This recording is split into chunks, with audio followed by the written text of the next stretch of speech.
안녕하십니까. 매일 아침 조간신문의 주요 기사를 딱딱 풀어서 해석해드리는 조간딱풀 6월 10일 금요일에 인사드립니다. 자, 오늘 윤석열 대통령 취임 한 달을 맞는 날이죠. 출근길에 13번째 도어 스태핑 약식 기자간담회가 있었습니다.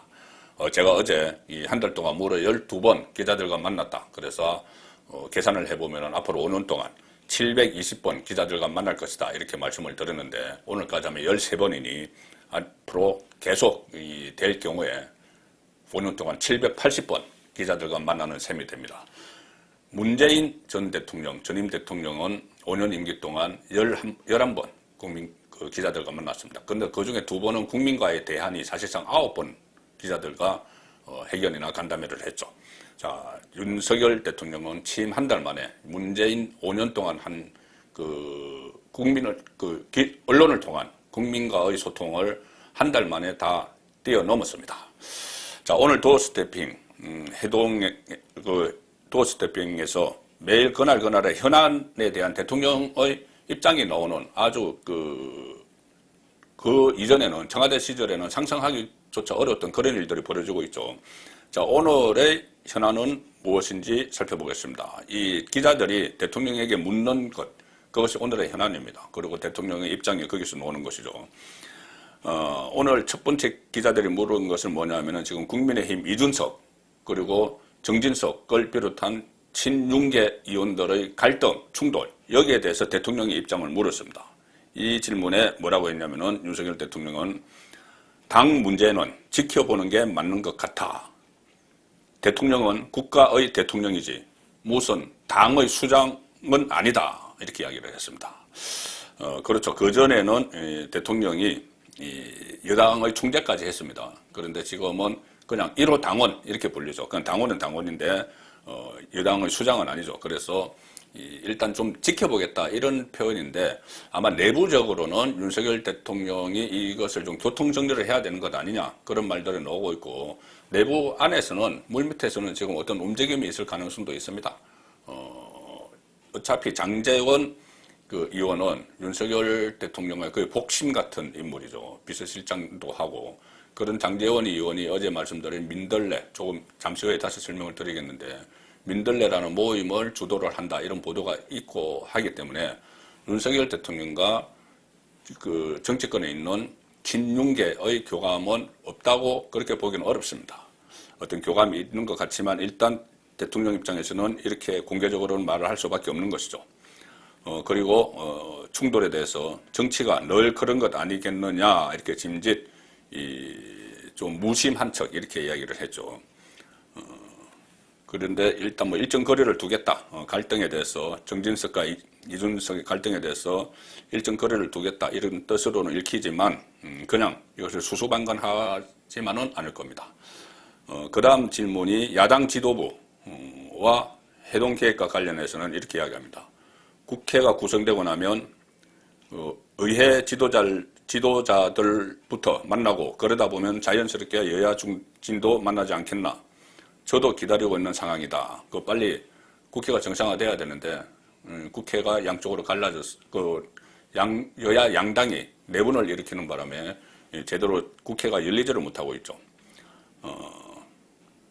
근데 오늘 또 용산 대통령실에서 이준석 대표와 권성동 원내대표를 비롯해서 최고위원단, 국민의힘 지도부를 초청해서 오찬을 함께 하기 때문에 여기서도 이 내부 갈등 문제에 대한 입장이 나올 가능성이 있습니다. 화물연대 파업, 이것이 노동계를 향한 적대적인 정책 때문 아니냐 이 질문이 나왔습니다. 여기에 대해서 윤석열 대통령은 노동의 적대적인 사람은 정치인이 될 수 없는 게 아니냐 이렇게 반문을 합니다. 그리고 노사 문제에 정부는 법과 원칙, 중립성을 가져야 자율적으로 노사가 자기들의 문제를 풀어갈 역량이 축적된다고 생각한다. 이렇게 입장을 밝혔습니다. 또 하나 마지막 질문인데 이 인사청문회를 앞두고 있는 박순애 사회부총리 겸 교육부 장관 음주운전 논란이 일어나고 있죠. 거기에 대해서 윤석열 대통령은 음주운전도 언제 한 것이며 여러 가지 상황이라든가 가벌성이라든가 도덕성 같은 걸 따져봐야 하지 않겠는가. 음주운전 자체만 가지고 이야기할 게 아니다. 이렇게 이야기했는데 이것도 어떻게 보면 큰 틀에서 법치주의 계속 강조하고 있는 법치주의 맥락에서 위법 여부를 따져보는 게 맞다 이런 입장을 밝힌 것이죠. 자, 윤석열 대통령의 도어 스태핑 매일 아침 이 대통령 입장을 현안들에 대해서 오늘도 보니까 한 4대까지 질문이 있었는데 일일이 들을 수 있는 그런 일들이 계속 이어지고 있습니다. 말씀드린 대로 오늘은 윤석열 대통령 취임 한 달입니다. 그렇다면 조간신문들은 어떻게 평가를 하고 있을까요? 일단은 이 소통은 괜찮다 이렇게 방점을 찍고 있고 또 국민과의 스킨십 이런 부분에서는 상당히 높은 점수를 줍니다. 그런데 다만 이 일부 진보 성향 언론에서는 인사 문제 여기에 대해서 또 지적을 하는 그런 논조도 있었습니다. 한국일보 3면에 윤 대통령 취임 1개월 국민의 정문적답 참모와 자유토론 격식 깨고 소통했다. 자, 국민에게 정문적답 이렇게 표현을 했죠. 기자를 통해서 국민과 소통을 한다는 이야기입니다. 도어 스태핑. 어제 김종인 전 비대위원장은 기자와 하는 게 무슨 소통이냐 이런 식으로 이야기를 했지만 자, 국민과의 소통은 언론을 통해서 하는 것이죠. 국민과 직접 하기는 현실적으로 어려운 문제입니다. 그래서 국민의 정문적답 이 제목이 상당히 의미가 있다 그렇게 생각이 됩니다. 이 도어 스태핑으로 국민과 직접 대화한다 참모들은 격의 없이 질문하는 리더다 이렇게 평가를 합니다. 자고 우면하지 않는 빠른 의사결정 그리고 또 그때 여성이 부족하다 내각에 여성 장관이 부족하다 이 지적이 나왔죠. 그러니 빨리 이렇게 개선을 하는 여성을 더 많이 발탁하는 그런 유연함도 보였다. 한국일보는 유연함으로 표현을 합니다. 도어 스태핑을 하면서 현안에 대한 답변을 피하지 않겠다는 자신감 국민과 언론의 궁금증에 대한 호기심 이것들이 동시에 엿보인다 이렇게 평가를 합니다. 12번의 도어 스태핑 오늘까지 13번이죠.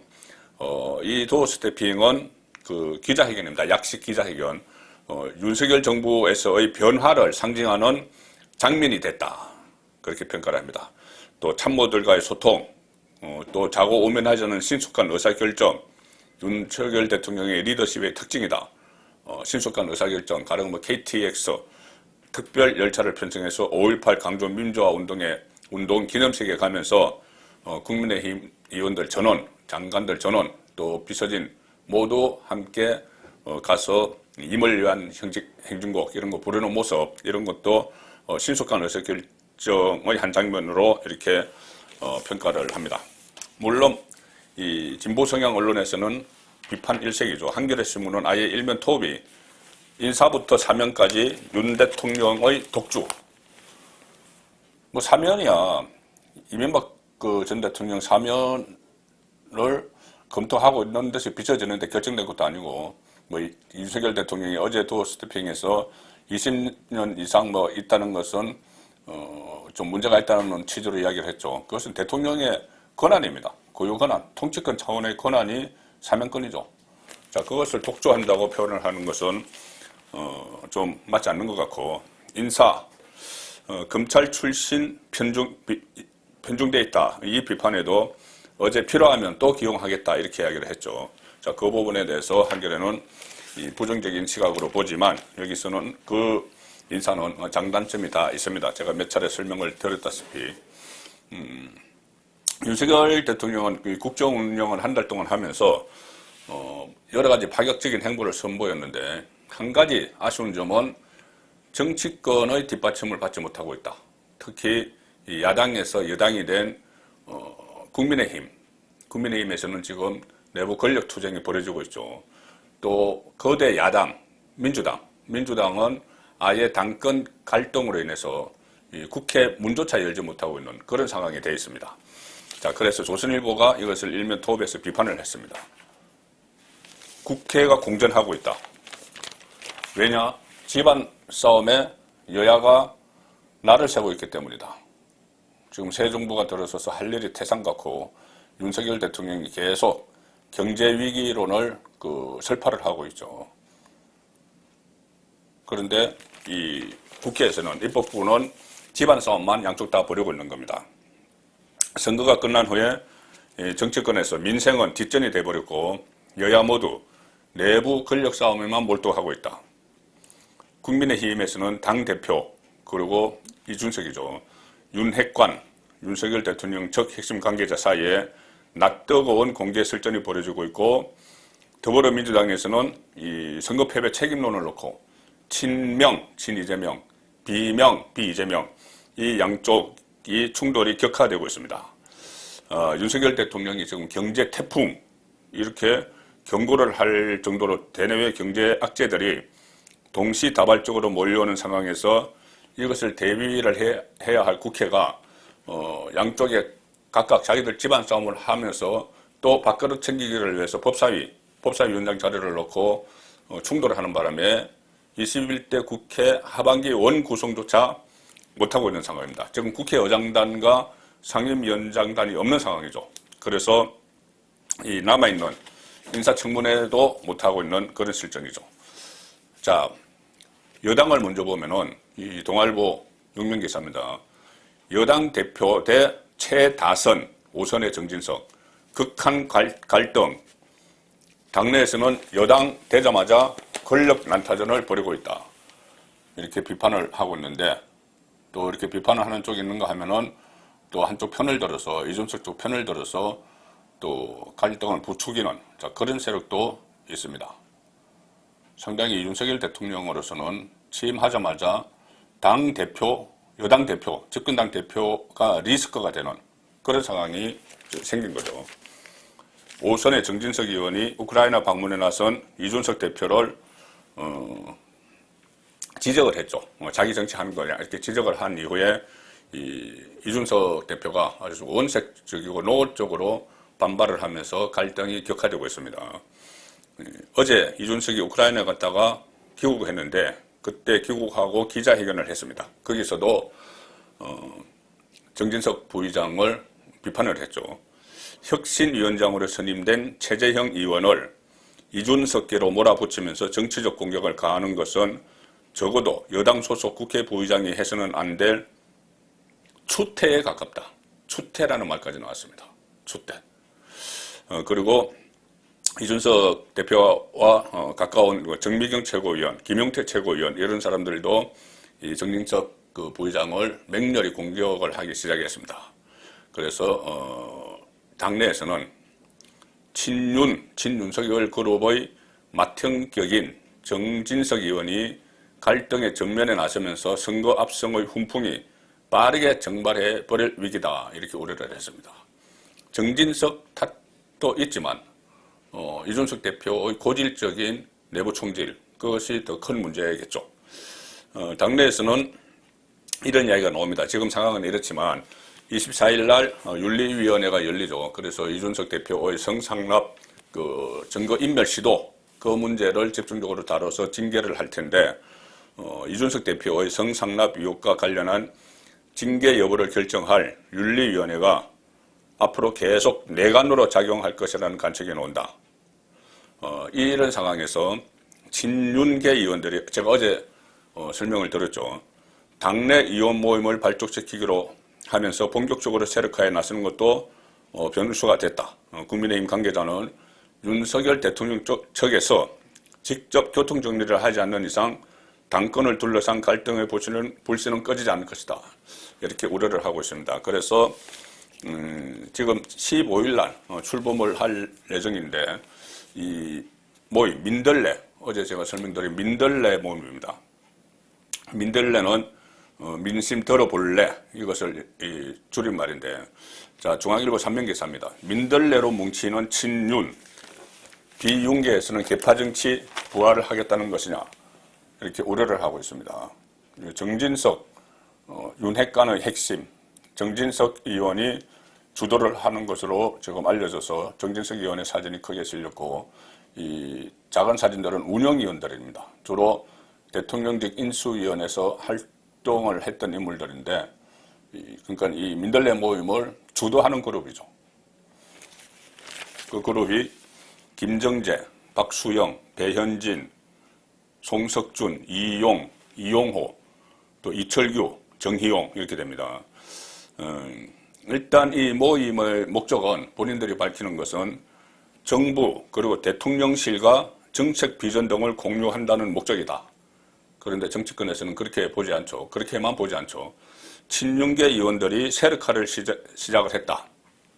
이런 시선이 있습니다. 장제원 의원을 주축으로 친윤계로 분류되는 의원들이 운영진 역할을 한다. 그리고 장제원 의원은 페이스북에 이렇게 썼습니다. 어제 우리 당 소속 의원이면 누구나 참여할 수 있는 순수 개방형 의원 모임에 나는 한 명의 멤버로 참여 의사를 밝혔을 뿐이다. 본인은. 그리고 정우택, 조혜진 의원도 참여 의사를 밝힌 것으로 안다. 친윤 세력하니 하는 말들이 나오지 않았으면 한다. 자, 이렇게 썼습니다. 정우택, 조혜진을 이야기한 것은 정우택 의원은 윤핵관의 당권 장악 이런 데 대해서 부정적인 입장이죠. 본인도 지금 당권 도전 생각이 있기 때문에. 그리고 조혜진 의원도 혁신이 출범 같은 것을 놓고는 이준석 대표를 두둔하는 입장이기 때문에 두 사람이 참여를 했는데 무슨 친윤계의 모임이냐 이렇게 반박을 하는 겁니다. 그렇지만 이 주축 세력들을 살펴보면은 이 친윤계를 중심으로 이 세력화를 하는 것은 맞는 것 같습니다. 거기다가 들어올 사람은 다 들어와라. 그래서 일종의 이 지금 중요한 것은 자, 이 이야기입니다. 국회의원들만 모이는 것이 아니고 정부와 대통령실 같이 어떤 정책 토론회 형식으로 연대를 해나가겠다는 이야기죠. 그러면은 지금 대통령실 이렇게 따로 협의체가 있는데 그것과는 별개의 별동대를 한번 만들어 보겠다는 겁니다. 별동대. 지금 대통령실 협의체에서는 당에서 이준석 대표, 권성동 원내대표가 중심이 되죠. 그런데 그것은 지금 못 믿겠다는 이야기입니다. 그래서 윤석열 대통령과 가까운 국회에 있는 의원들이 중심이 돼서 또 다른 별동대를 만든다. 이렇게 해석도 가능할 것 같습니다. 그러면은 당연히 이준석은 발끈하겠죠. 어제 귀국 기자회견에서도 이 문제를 짚었습니다. 이준석. 지금 사조직 만들 상황 아니다. 이것을 민들레 모임을 사조직이라고 규정을 하고 비판을 가하고 있습니다.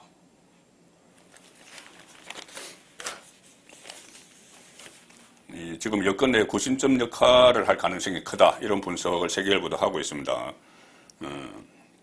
특히 정부와 대통령실 인사가 연사로 참여해서 여권 내 구심점 성격도 띌 수 있는 만큼 차기 당권 경쟁 과정에 적지 않은 영향을 미칠 수 있다. 자, 이렇게 분석을 하고 있습니다. 이준석은 사조직을 구성하기로 했으면 그 취지에 맞게 친목을 따지면 되는 것 아니냐. 새 가시하듯이 총리, 장관 등의 이름을 들먹이며 이야기하는 건 애초에 정부에 대해서 부당한 압박을 가하는 것이다.